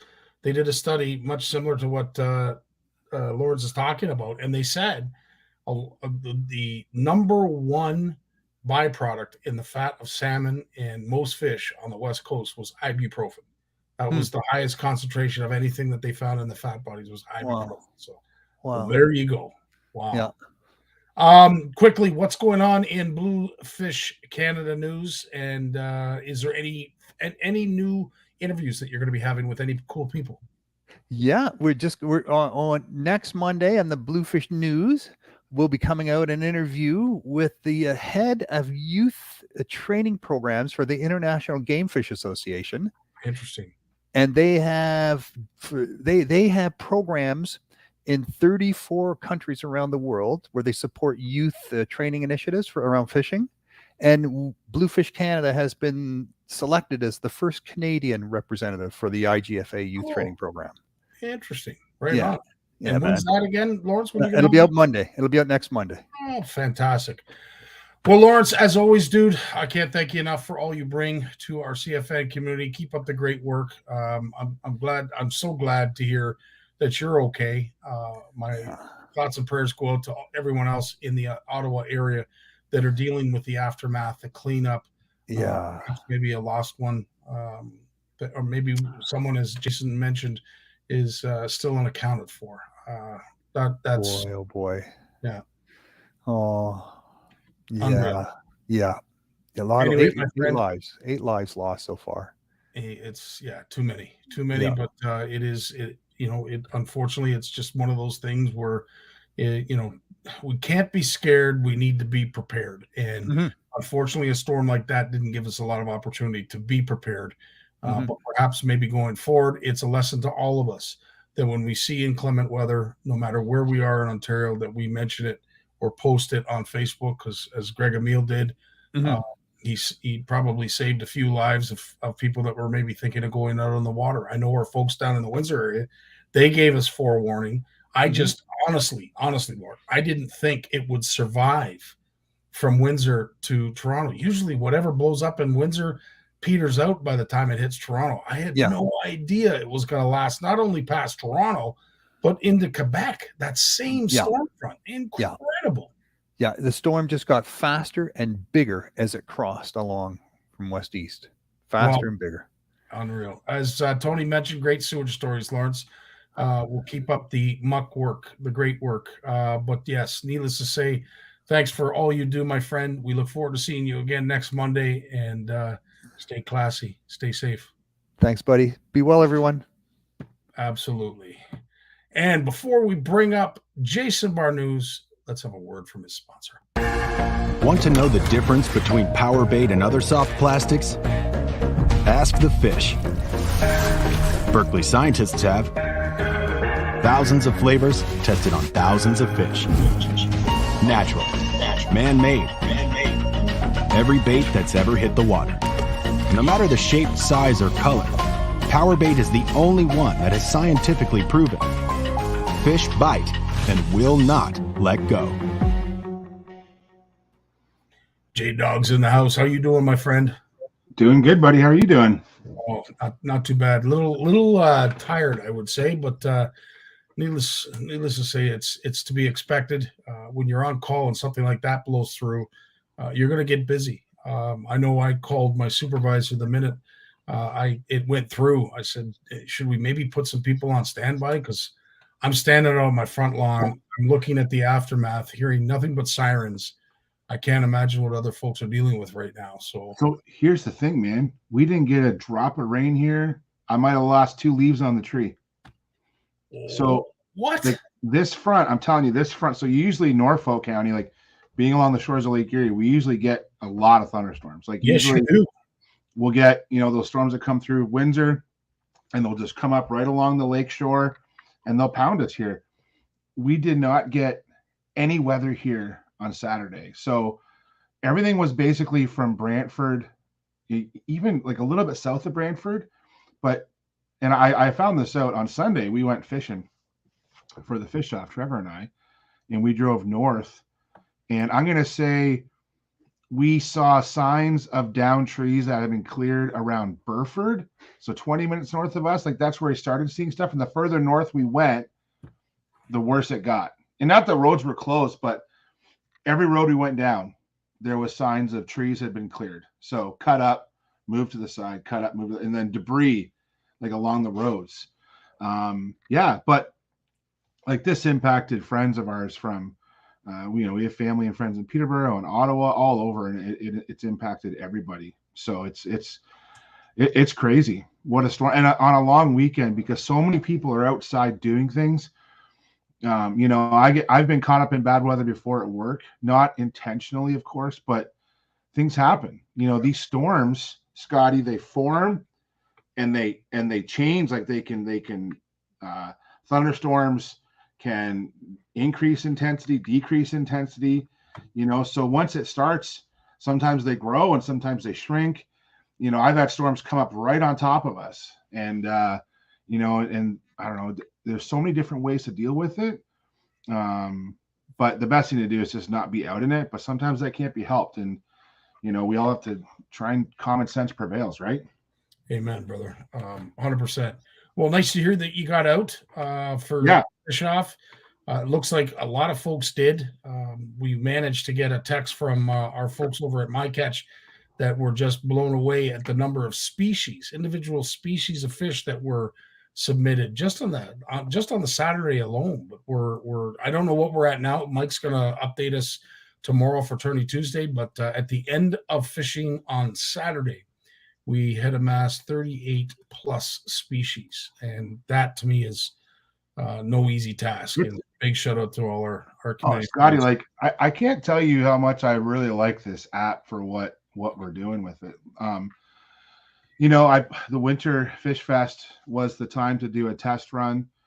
I tested it myself. I'm not involved with the CFN Fish Off, directly. I know you guys, I'll reach out sometimes and I'll do some judging or some fish ID, but basically I'm not involved in it. So I sit on the sidelines and I participate just as something fun to do with my family and basically kids. I have a little group of kids that I fish with around here too. They're Trevor and Stephanie's friends. We love it. And even this weekend went out. It was great. Like we started our trip on Sunday, got to the river, turned the app on, pressed start trip. It actually tracked me the whole day, how many hours I fished, how many fish per hour that we caught. I didn't enter all the fish we caught, but obviously the ones we wanted to weigh in, we did. And I entered a couple extras just to kind of see. And some of the stats are really cool. Like if you want to calculate, your average catch of walleye in an hour, if you want to go walleye fishing, take the app with you. Don't even worry about entering a tournament. Take the app with you. Do a trip log. Do the trip log. Enter all the fish that you catch, and it'll tell you at the end of your trip what your catch per unit of effort is. It'll give you stats on how well you're doing at fishing and how well you're doing at fishing. It's a cool little app, and not just for this event, but I think the anglers should try using it, just for everyday fishing. It's a lot of fun. Well, and I can't thank the folks over at My Catch and Anglers Atlas enough, because they had to basically retool the app in order to absorb all of the rules and how we do things when it comes to the fish off. So they really had to revamp a lot of things to make it user friendly. And I know leading up to it, there was certainly some glitches that we had to get ironed out. Mike worked well into the night, several nights. And as I said to him the one night, I said, dude, there's no way I could do this without you. There's no way, because he has been working like a dog to make sure that it was seamless. We did have a bit of a run on Saturday where I think the app may have got a little bit overwhelmed. Perhaps maybe it had something to do with the storm. Who knows? But at the end of the day, I haven't really heard too much. I don't want to say negativity per se, but too many anglers that were having problems with it. So all those who have used it, I'm sure will echo the same sentiments that you did. And we appreciate you for that. Yeah. Like, so of my experience with it. So a couple of my catches weren't updated right away because I wasn't in good cell coverage. The minute we arrived back home after being on the road for like 6 hours, everything was updated. Yeah. So and it would tell you if you go to track your catches, it said like there was one. It was funny because one of the first fish we caught was a 8-inch rock bass, which we didn't expect to catch a rock bass this big at that spot. Like that's probably the last thing I expected to catch. And I'm like, and that was literally Trevor's first cast. So I'm like, this is how it goes, man. And then, so we put that fish in. That was our last fish updated because when we caught that fish, the cell coverage was bad. So that fish wasn't updated till we got home. Our other catches were verified almost in real time. Like it almost seemed like that. So judges were in the system checking, but our rack bass didn't get updated until we basically got home. Then it got uploaded. So that I thought that was really cool, and again, the app is great. Like the kids use the app. Stephanie helped me with the app today on a pumpkin seed that we caught, so it's been awesome. I enjoy it. And I think too, Scotty, change is always tough for some. Yeah. And, I know that there was a few complaints about the app, but dude, there's 400 plus anglers using this app, 200 plus teams, and a half dozen complaints that I saw that, I didn't go looking for complaints either, but half dozen, I'll take that as a win, man. It was awesome. I will too. And the thing is, we Mike and I worked with this group, and of course there were certain concessions that couldn't be made. And the biggest thing is we didn't want to exclude anybody. So folks that don't have data, they don't have a proper smartphone, can't download an app. We wanted them to be able to still submit fish and win something. So we did that. We kept the Facebook page the way it is. So that you can enter your video online. Yes, you won't be competing in the online tournament because, of course, you need the MyCatch app to do so, but we didn't want to exclude anybody. And I'd like to think we covered all of our bases to allow everybody to participate. So, again, I appreciate that from you and your family, but I also want to ask, on that note, when it comes to the fish off, and you hear 38 species being caught, how and what do you bring if you're going to plan a day out fishing? Oh, God. Is there ever enough? No. No. Like, last year, I'm going to say that Trevor and I were probably a little more prepared for the fish off. Like, we did a little more research, did a little more scouting, and a lot more prep. So like having like all kinds of boxes, right? So you'll have a box of it's our carp stuff, and you have a little box of our panfish stuff, and a little box of our trout stuff, and all these little boxes. And then when you get to your spot, and a lot of this is we're shore fishing in this last 2 days for some oddball species. Like we caught a golden red horse. We didn't catch a greater red horse. That's a little disappointing yesterday. The weather played into that though. I need sun for those. I need sun to catch red horse because I sight fish them. Oh, yeah. And when it's cloudy, I can't see them as well. Like I can just make them out, but when it's sunny, I sight fish them when the areas we're going. So long story short, Scotty, you pull up we're pulling up to a bridge crossing in the middle of rural southwestern Ontario. We open up the back of the van. There's just a tote of tackle. Okay, what are we fishing for here? And some of it's pretty basic. Like I'll have like one box of just like hooks, terminal tackle. That always comes with me, and it's hard to beat a piece of dew worm on a hook just to catch those oddball species. Like we caught a 8-inch brown bullhead yesterday at a spot that, again, we weren't targeting them, but they were there. there's just so much to prepare, but there are some basics you can stick with. For rods, typically, Scotty, I have a 7-foot light action rod that I put 10-pound braid on, and I'll run leader. I'll run like a 4 to 10-pound leader on that braid, depending what I'm fishing for. And I use that rod to catch everything: panfish, trout, red horse, bullheads. You know, yesterday, what caught fish for us yesterday was actually float fishing, like I would for steelhead. But on that 7-foot light action rod, I just used a little Cool Waters 1.5 gram float, a little piece of split shot, a leader, and then I think a 6-pound fluoro leader down to like a number 6 or number 4 hook, because we're targeting suckers, so a little bit bigger. And I was just literally drifting that through runs like I would for steelhead on my center pin rod. And yeah, we caught all kinds of fish doing that yesterday. And then today, the same outfit, you just pull up to a weedy back bay, and we're catching big bluegills and pumpkin seed on the same rod, same rig. The only thing I changed is instead of using a plain hook, I put on a tiny colored, I like chartreuse, tiny jig head and just a piece of worm. And I love using jig heads for a lot of these species if I get away with it, because it's so easy to take a fish off on a jig head because they don't take it in as far, Scotty. Right. So on a regular hook, like I'm using like just like little live bait hooks. Like here's I don't know if I can see that one there, but like that's just a little, like that's like a size 6, size 4 bait. That's an octopus hook. Yeah, I use that for steelhead. Use that for just about everything. But with a jig head, what I like about a jig head is because the jig head's heavier, when the fish takes it in, they can't take it in as far. And so it's easier to get that hook out of that fish. And I just use a little tiny piece of worm. That's it. You know, Dave's Variety in Delhi, if anyone's ever driving through the area, best worms in Norfolk. And it's like Trevor told me $2.75 a dozen. Really? It's under $3. Yeah. Oh, that's good. Wow. $2.75 a dozen. We keep Dave in business. we keep Dave in business. You know, the kids love going in there. Yeah, as they get older, they don't bring you back as much change, and they buy like Slurpees and stuff. Does that happen, Scotty? Are you used to that?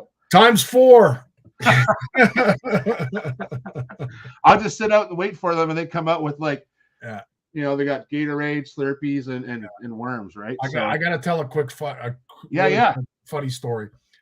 Give you an idea of my kids. God bless them. My oldest boy, I guess it was a Saturday. They had a party. I don't really know, but it was back when he was in high school. Yes, he was probably drinking underage. But anyway, brought back a case of empties. And there it is on the garage floor. I walk out. I don't know what I was grabbing, a pop or whatever. And I look at this empty case of beer. And I look at my wife. I said, you know, I don't drink that. Whose is that? Is that one of the kids? And she said, oh, I don't know. So, of course, he wakes up and you can tell, yeah, he probably had a couple. And I said, hey, Junior, come over here for a second. He says, sure. He says, whose case of beer is that? Well, I brought it home for you. What? He said, well, it's worth money. I said, dude, you want to put a smile on this guy's face? Bring home a full one next time. Yeah. Empties doesn't do it for this cat. Yeah. Yeah. Yeah, I'm not there yet, but it's soon. It's soon, right? Yeah, so it is. I'm just looking at some of the comments here. Jesse, yeah. And Jesse, so you use the same rig for your sheep's head. You know, that rod last year, that 7-foot light action rod, I'm going to say probably caught. So last year, I think we came in tied for 9th. I think we had just shy of 30 species, like 27 species. That rod probably caught over half our species. 7-foot light action rod. It catches that rod, and it's limber. What's nice about the length is it's so limber that it can fight. Like I remember we landed a freshwater drum, a decent one on that in Lake St. Clair last year. And on the way to Lake St. Clair, we were catching creek chub on the same rod. Wow. Right? Like, you know, so having versatile rods, like a 7-foot light, I find 6-foot and 5-foot ultralight rods, like they're just too flimsy for an all-purpose rod. It's nice just to have an all-purpose rod you can pull out of the vehicle and you're off to the races. And then it's good to have a couple of those outfits if you can, because tangles happen and things happen. But Do you have any plans this week to head out and target some species for the fish? Yeah, we're juggling a few things here. We got Trevor's got to juggle his grass cutting business. He's got a couple more clients, so he's juggling that, which is good. Yeah, so, and we're looking at the weather. Scotty, the weather this weekend really changed things around for us. A lot of our local spots, the water temperatures took a bit of a nosedive. So areas where we had seen a lot of gar activity and other fish activity, let's say 5-6 days ago, those places weren't full of activity anymore. We need some more 20-degree weather. Looks like we're going to get some this week. We're going to get a lot of rain this week. So yeah, we'll get out. It's just a matter of for what and where we go. But I like having the fish off. Like, I know this is the normal time for it. I like having it this time of year. There's a little more options. Some of the trout streams that I normally wouldn't even fish. Like last year, dude, I was like covered in, oh my God, all kinds of noxious weeds and bug bites because I'm crawling through these little trout streams in the middle of June last year. But because of the cooler spring we've had, they're not overgrown yet. It's going to be easy to go and get some decent browns and some brook trout for us in the next week or so. So I want to start banging out some of the cool water species before things start to really heat up. So I got brown and brook trout on my mind. And then I want to make a trip down to St. Clair, hopefully in the next 2 weeks.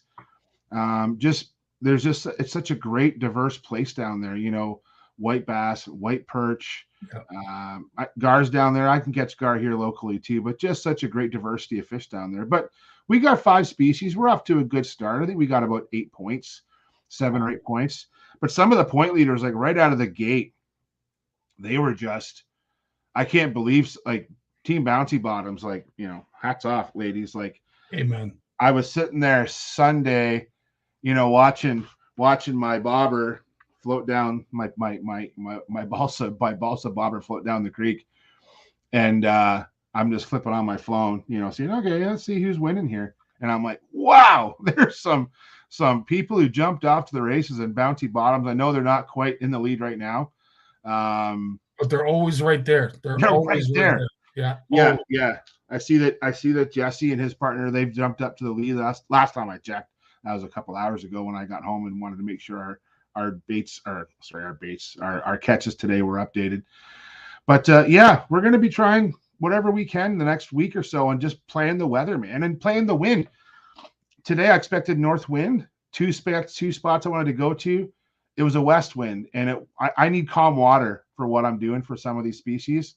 Didn't have it. So, it's just a matter of going at the right time with the right conditions to make the most of our time, because we just can't go constantly. So 100%. Christina.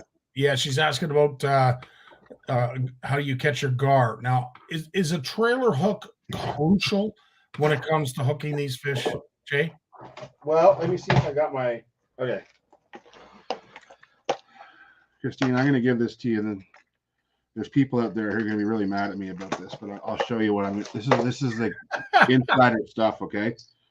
This is not the gar rigs. The gar rigs we have are out in the yard, or out in the garage because we're using them tonight, but this is how we rig them up. Take your favorite wake bait, okay? So wake bait, this is a Berkeley wake bull. So with that lip, it's only going to go down a foot if I crank it. If I keep my rod tip up and work it slow, it's just going to come across the top of the water, okay? You're going to take that back hook off, and you're going to string on, okay, 65-pound test. Keep your same hook, okay?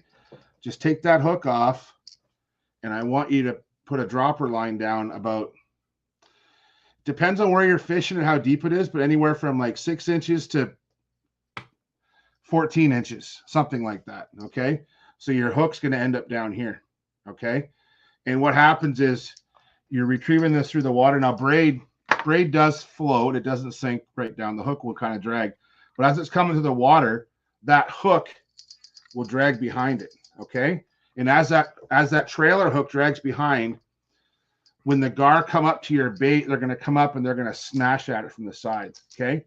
And as they swipe out, they literally take their snout and they cruise up beside it and they slash at it. And that trailer hook on there with that hook trailing down, that basically gets tangled up in their jaws. That's the trick. But I like to sight fish for them. You don't just bomb this thing around. You kind of want to, because gar won't turn around and go after something. You want to, if you see gar coming at you or whatever direction they're coming, you want to get that bait out in front of them and get them going for it. They don't like to turn around at stuff. So you really want to get that bait out in front of them. I like using, the colors I like using more are like a chartreuse or a white, something like this one. Like a bone color? Yeah, just because Scotty, like, I can see it from a distance. But this is a size 70 and that's a 90. Like, I like the bigger baits. They cast further. They're going to cast a lot farther. But I like seeing the bait. I want to see where that bait is, and I'm watching the gar. Oh, and polarized glasses. I can't stress those. Oh, amen. Polarized glasses. Amen. But gar, when they're swimming, their little snouts will come up out of the water sometimes. And you can't see that when it's windy. And in fact, they're not active when it's windy. A lot of the places where I want to catch them, I want that flat, calm water. So my favorite gar area is I'm going to wait till the weather gets warm again, and 2 is calm. It doesn't matter whether it's a south wind, east wind, north wind, west wind, it doesn't matter. As long as you're in the lee of the wind and it's calm, that's a great time to catch gar. Amen. So, and I would throw that on a bait caster. I'm going to run it on bait caster, probably main line, probably 40-pound test, 40-pound test. Spinning rod is not enough backbone for a big gar. You're going to be disappointed. Try and use a bait caster if you can. So, right on. Jay, as always, dude, you bring so much to our community, and without upsetting too many people, you give us just enough to whet our appetites. And as Ann has said, wishing she had gar in her bodies of water. So again, as always, dude, keep up the great work. Nice to see that you're healthy and alive and all is well in the Barnucz family and household. And we look forward to seeing you again next Monday, bud. Thanks, everyone. Tight lines this week. Good luck out there, CFNers, and get a few more species. I know we're going to try. See you guys next week. Fantastic. As always, Jay is a wealth of information. But last but not least, this is the big announcement. This is the big enchilada. We've been waiting for this. I want to say a sense of relief is probably the best way to describe how I feel about this. But a big shout out, thank you to the one and only Babs French from Fish Whipped Apparel. How you doing tonight? I'm okay. How are you, Scotty? Oh, living the dream, as they say. Just hoping I don't wake up. No, you have to wake up. If you don't wake up, it's bad news. So, Babs, just to give everybody a bit of backstory, and I think anybody that's part of our community that understands where we're at when it comes to our apparel, things went south, and I want to say my deepest apologies for anybody that had a bad experience when it came to our apparel. I don't want to mention names. I don't want to throw people under the bus. I'm basically just trying to do what we can to push the reset button to say, I'm sorry. And for that, I needed to make it right. I needed to make this better. And I can't think of anyone or any company that would do this for us like Fish Whipped Apparel and, of course, you, Bab. So first and foremost, thank you for coming on board in a big way. You're very welcome. But in saying that, I'm just as grateful that you reached out to me for this. I hope I know this is going to be not easy for those who, like you said, who got taken advantage, and whatever the circumstances were, that stays with you. For those who know me, who know Fish Whipped Apparel, who know my ambassadors, who they're reassured that they're going to get their product, and they're reassured that they're going to get the best product that I can possibly give. Am I perfect? Are things perfect? No, of course not. Mistakes happen no matter what. but I always strive for the best. And I will here as well. So thank you for reaching out to me also. Well, as I said, Babs, I couldn't think of anyone that would be able to right this ship better than yourself and Fish Whipped Apparel and you know, anybody that's in our CFN community. We're not perfect either. You know, there's a lot of things that, you know, we'd like to improve, make better. And we're working on that. But when it came to our apparel, you know, there was a steady decline of folks wanting to even purchase our stuff based on what had happened in the past. And to me, I couldn't think of a second choice. There was only one choice, and it was a clear choice in my mind. The only way that we were going to right this ship and fix things and get people to trust in CFN Apparel again was with Fish Whipped Apparel, and of course, you, Babs. So again, you know what? It goes both ways, and I can assure you the sense of relief, because I don't know if you can see it, but that monkey just jumped off my back and he's running around the room. I have a huge monkey.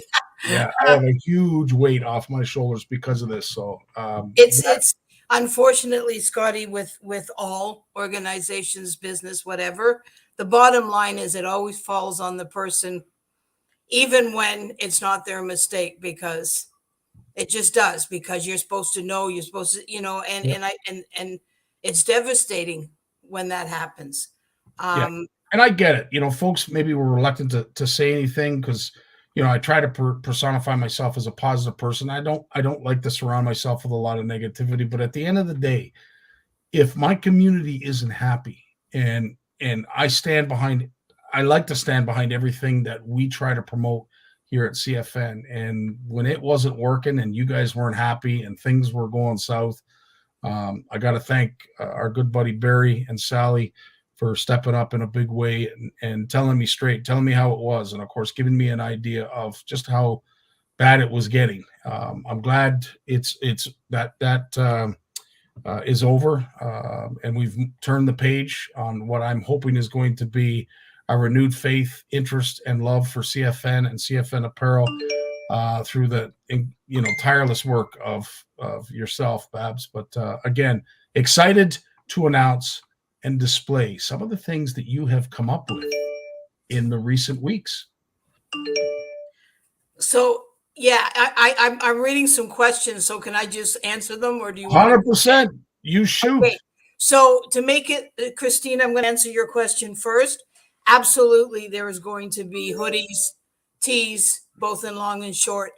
We've elected, or Scotty wanted to start off sort of with some other stuff first, just to see how, you know, just because there was no certainty of how well it would be received. So they are designed, is all I'm going to say. There are hoodies designed. They are designed. They're just not on Fish Whipped Apparel's site yet. So I have set up an area on my actual website at fishwhippedapparel.ca that says CFN, and what is currently available is there. I'll be adding the order form, which is really simple, but if somebody doesn't want to use the order form, just contact me and I'll fill the order form out for you. And but we are going to add, that's up to Scotty when he wants to add the apparel. Listen, has anybody ever been in love and lost in love, and you're once bitten, twice shy? That's this guy. And I'll be honest, I just wanted to start slow for no other reason than if we just flood it, it's not speaking to what the last era was. And I want to do it, and I want to do it right. And I know we're going to do it right with Babs, but I just want to start slow and give you guys an inkling of some of the stuff that will become available. But as I said, with the help of Walter, who has designed some incredible stuff, and of course the continued efforts of Babs, I know we're going to rock this. But we'll start slow. But yeah, the sky's the limit on what Babs is going to be able to make available for our CFN community. So there's something else I think is really important that I really, really want CFN to know. And that is that in every single item sold, CFN is receiving funds, because that's important for me to say. you know, because it's rare. It's really important for me, for CFN people, for the first time that CFN is going to receive from every single item purchased an amount, which will help with so much overhead and just shipping. Shipping has become outrageous. And for anybody who ships, I mean, I upped it and it doesn't even begin to still cover it's brutal. And so I'm so glad to be able to give you a piece of everything as well. It's very important that they know that. I appreciate that, Babs. And as everybody in the community knows, we always give it back to the community, but this will just allow us to do more. Somebody had mentioned, I think it was John, said, you know, how come you don't have anything in the southwest of Ontario? Listen, I want something, if the future allows me to do this, and I'm on this earth long enough to accomplish it, I want to see CFN events in every province across Canada. Yep. You just need one person willing to head it in every single, and with funds, it can be done. Yeah, 100%. So in doing so, we have a Western retreat that is we're embarking on. I would love to be able to provide our Western retreaters that attend that. And I'm not sure exactly what the number is, but if we could start purchasing some stuff, all of the proceeds will be going to making sure that they have something to take home, which will most likely be a t-shirt commemorating the event. It's our first inaugural Western retreat out that way. And I can't think of a better way of doing that. Corey is asking, do you ship product to the lower 48? I can. Absolutely. I can. I have only 2 other U.S. customers really that I've ever, but absolutely. Great news, Corey. There you go, buddy. I'm confident the quality. Yes, absolutely. We will be getting to the hoodies because like you, Christina, I have things to hide and a big hoodie certainly accomplishes that for me. Yes, no, CFNers won't be disappointed. You should give all the jerseys a try. We are continuing the jersey, the CFN jersey with our good buddy Richard Dunlop, but that's not to say that there might not be the odd offshoot, but we will revisit that. Can't wait to add. Scott, again, big shout out to you and Ann, big supporters. You've got some great supporters here, Babs. I have, you know, it's taken some time. I've had to let some go that I didn't want to. I mean, but I have such a strong ambassador team throughout Canada. I'm so proud of all of them, Scotty. Like their support is incredible in the drop of a they're just incredible. Every single one of them. Well, and you know, and it's nice to say that some of them are CFNers. Well, most of them here anyway tonight are. But yeah, highly recommend. Yeah, big shout out, Mike, for you, and of course all of the stuff that you buy and support. But and again, I can't thank all of you enough for this has been a great unveiling, but it doesn't end there because we have things that we want to talk to you about, which are and include hats. Finally, tell us a little bit about these hats, Barb. Okay, so these hats are only thing, Scotty, you didn't put the right hat. I didn't put the right hat? No, the right ones have the network fixed. I don't know why it's not fixed. So it's okay. Yeah, don't worry. That's all good. Okay. Yeah. Okay. Anyway, so these hats are adjustable, fully embroidered. So it's not a patch. They're embroidered directly on the hats. The logo as you see it. So, and I got to tell you that they're at a phenomenal cost compared to hats and embroidered hats, especially when they're embroidered front and back. So keep that. Just we'll get to the price. I'm not going to say anything because there's more to unveil. Of course, this is something that I think all of us are looking forward to. If you don't know what these are, this is a buff. And the one thing that I asked Babs to do, which was put the CFN logo at the top.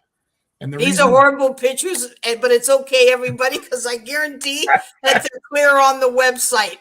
They are clear on the website. These were from an original, and they just don't look well blown up. It's all good. Don't worry. So the sky, it's only up from here, but the one on the left is sort of a water. It's like a water splash design. Yeah, a 3D water splash design. But as I said, the CFN logo will be front and center when you're wearing this buff. And of course, if you want something that's a little less out there, or perhaps you like the design, the one on the right, it's a family thing with, of course, the CFN logo. One of these two buffs will be also available in what will include, and I'm really happy and proud to say this, look at this. Look at what Walter came up with. This is the original. This is our unveiling of the CFN, Canadian Fishing Network flag. It is definitely a Canadian thing, and as if we learned tonight, we are a family thing. This is definitely a family thing. Awesome. I've been wanting that for a very, very long time, Babs. So now the flag is in 2 sizes, though. Don't forget. So the I didn't want to go there. I was going to get you to explain. So that is the boat flag, but there are other sizes to that flag that people can purchase. Right. So that's the boat flag, which is, of course, like a standard. So it's 1 foot by 1.5. But also is the 3 by 5 foot flag, which is a standard big flag, which is also going to be available at this time. So basically, those are the items that we're starting with. And like I said, there are others ready, but we're going to see what these do. And because of shipping, Scotty and I talked about offering a package, and I'm going to let Scotty talk about that. So in terms of the prices, I'm going to leave that up to Babs. But just before we get to that, Christina's asking, what material is the buff? So it's UV protective, 50, lightweight, polyester, 100%. Right on. Yep. Yes, Christina, this is exciting. E-transfers for payment. If people want to purchase it, Barbs? Yes. So e-transfer, I have PayPal, but I also have a credit card machine, like going into a store, also available for somebody who wants a credit card payment. Yeah. Right on. Keep this in mind. If you know what things cost, you'll understand the beauty of what it is we're about to announce. We want to we want to salute you CFNers, and we want to renew your trust and love for CFN in a big way. And we want to do it with not 1, not 2, but 3 things in a CFN pack, which will include your choice of a hat, the gray or the black. It will also include your choice of a buff, the one on the right or the one on the left, as well as the boat flag. Now, keep in mind, all 3 of these can be purchased separately, but we want to put this together as a CFN pack. And keep in mind what things cost and what shipping costs people to send it. Babs, for the low price of what can people get that 3-piece? Okay, so basically, for shipping, I can ship those 3 items for the same cost as one. Unfortunately, because it comes down to weight. So there's a certain point of weight. So that's why we said it made more sense. Let's offer a package. If people don't want the package, like you said, they can order individual. If they want the package, but they want the other buff as well, and they want the big flag as well, no problem. You just add it, and it will all go in that package for that same cost, because it's not going to weigh over. Okay.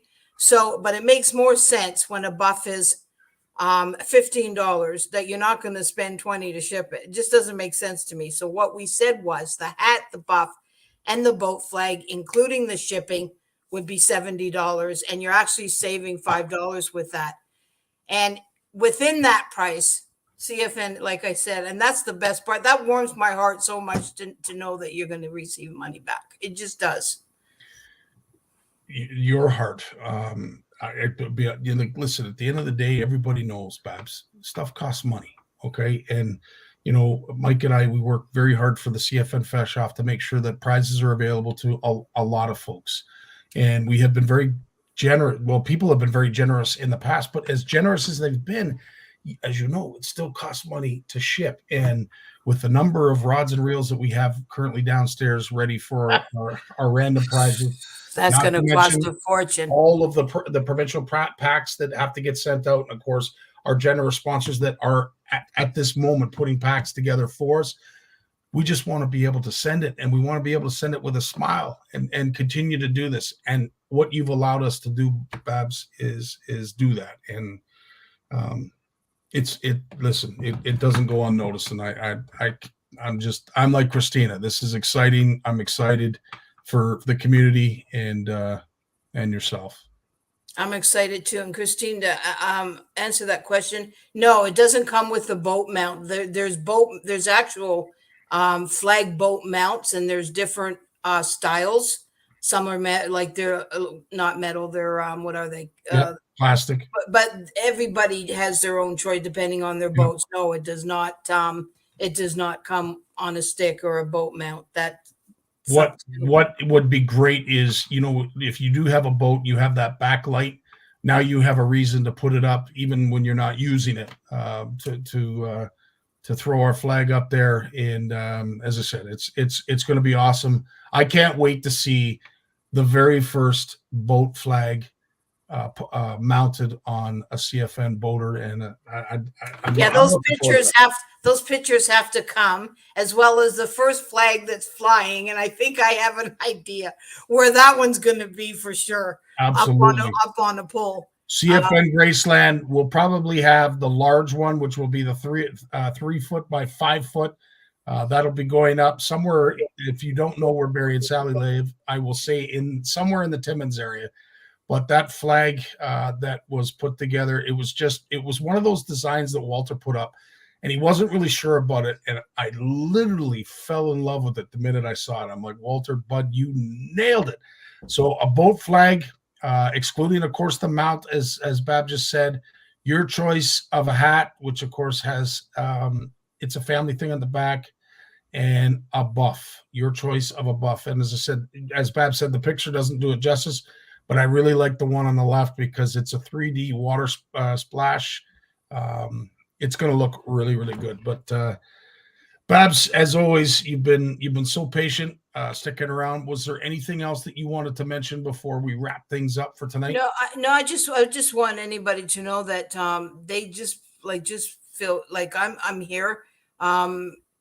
Anytime that you want to place an order, and even you don't have to make direct contact with me necessarily. If you just even like put I want the water, but like everything is coded on the website by code number, so you just can even put like I want code this water buff, this hat, and this, or the package, or whatever you choose, and I want to add the boat flag, and you're going to see the prices. You can add it up yourself. The shipping is there, the amount, and then just however you choose. If it's e-transfer, shoot it to me. I'm going to see that. Everything comes directly to my phone, and I'm just going to fill out the paperwork. Now, one of the things I discussed with Scotty, after the initial orders and we get to that point, inventory is going to be on hand, meaning that, and for all of it, for when we get to the tees and the hoodies and so forth, there's going to be inventory on hand. So that when someone orders, it's a case of you order today, it's shipped tomorrow, and you have it within 2 or 3 days, depending on where you are. So that weight of waiting for things to be made is going to be non-existent after we get some initial orders and have that funds to put back into inventory is going to be there. So that's going to be incredible for everybody to not have to wait for things to be made. Amen. Because I know myself, if I order, I like to, the weight kills me, but it's how it is, custom stuff. But we're going to be able to stock up, so that's going to take that out. Well, there's Tony who's asking already, and I know Tony has the patience of a gnat, or at least the length of a gnat, I should say. No, I'm kidding, Tony. God love you. But can I order tonight? Well, absolutely you can, Tony. And the thing is, we want to get that to you as soon as possible. So for all the Tonys out there that are looking to order tonight, we thank you. I'm taken aback by all of this. As I said, this is huge for us, for CFN, and for our community. I can't thank you guys for being as loyal as you have with all the nonsense that went on before, but we're going to make this right. And with this lady, it's going to get done, especially with Fish Whip Apparel. Thank you so much. And you can order, of course, because the faster the orders initially come in, that's the funds that will then produce. That's what I'm saying. So yes, please, like you want to, immediately. Tony, sizes will go up to a 5X and beyond that. If you're bigger than that, even we'll go by measurements. Youth as well. Yes. When we get to those, you guys are pushing those. Yeah. So the hoodie. Yeah. We'll talk about that. Right now we're doing flags, buffs, and hats. That way we can do what we can to put together something that's going to be even better than what we have already when it comes to the hoodies. Because the cool thing about the hoodies, as Bab and I have discussed, it won't necessarily be just one logo. You know, like in a lot of cases, you'll get a hoodie that'll have the one logo, and that's great. There's nothing wrong with that. But Babs has some incredible creativity, and so does Walter. So I can't begin to imagine what our stuff's going to look like down the road. This is the beginning. This is the beginning. And I am going to say something. None of it, none of it will ever be made in anything that shrinks, fades, peels, or falls off. So you buy it, you have it for life unless you burn it or gain some weight or lose some. Well, I'm just glad it's not going to shrink, because lose some weight. The one thing that I can't seem to do is lose weight, but I'm really excited to know that I can eat dinner tonight, knowing that it's not going to shrink and that you have sizes into the 4 and 5X. Thank you, Babs. Yeah. So everything will be sublimation in the designs, all of it. So no more of that. You're going to get your money, your value of your money. And like I said, it's going to last you forever. I look at the jerseys from 4 years ago and they look like they came out of the package yesterday. And that's a God's honest truth. And I'm not a fan of, that I'm not a fan of any of it. I'm not a fan of none of that other stuff on cotton. I hate it, but that's just me. I always have. So you're going to get permanent. You really are. Babs, thanks so much for your time. Thanks for being patient. Thanks for doing this. No, thank you. No, did we honestly, put where they go to fishwhippedapparel.ca? Yes, and your many followers and pro staffers and family members have done a great job of posting that. We did share it a couple times, but I'm going to look through here to see, because I know Ann she put it up I don't know how many times. Sally wants nightwear. She keeps asking me for nightwear. I'm like, I don't think we're having CFN nightwear. Well, let's not exclude it just yet, Babs. But let's get the day wear done first, and then we can start worrying about stuff that probably looks better at night with the lights off. That's just me saying that. I'm speaking of myself, Sally. I'm not talking about you. I'm just talking about myself. That's hilarious. But yes, I don't see it firsthand. I'm looking for it. Oh, there it is. And yes, so there you go. www.fishwhippedapparel.ca. If you're looking for this, obviously there's going to be a CFN section dedicated. It's right there. It's right at the top. You can't miss it. Click it. You're going to see. Yeah. Fantastic. Babs, have yourself a great night. Thanks for doing this. I am so honored. You have no clue. So I'm as happy as you are. Trust me. It goes both ways. All right. Right on. You take care. It's been a great show, a long show. Thanks for all of you sticking around, that have stuck around and have watched. It was an announcement that I couldn't wait to make. But again, hopefully it will reinstill and reinstate the faith, trust in our CFN apparel. I couldn't think of anybody better to do it than Babs and Fish Whipped Apparel. So to all of you who have been patient and loyal fans of CFN, we're going to make this right. And it's because of you. Keep up the great work. If you are in the fish off, I wish you nothing but tight lines and good times. Catch me a whale, and we will get to all those edits, and we will try and pump your tires a little bit on our page when it comes to some of the videos that you've submitted. In the meantime, stay classy. Stay safe, and we will see you tomorrow for Tourney Tuesday with Mike Console. Say it 3 times fast, and I'll give you a sticker. Take care. All the best, guys.